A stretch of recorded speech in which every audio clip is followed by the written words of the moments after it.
Okay, drink we're about to make is called Tequila Mockingbird.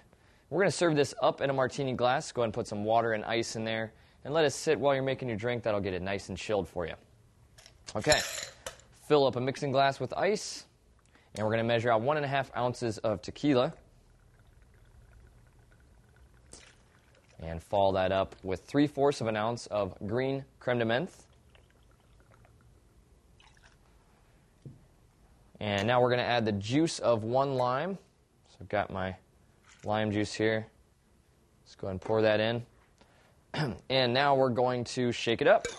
So we should have a really bright green color. And a green creme de menthe.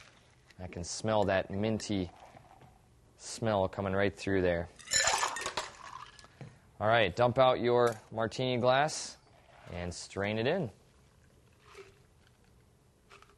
And that's all there is to it.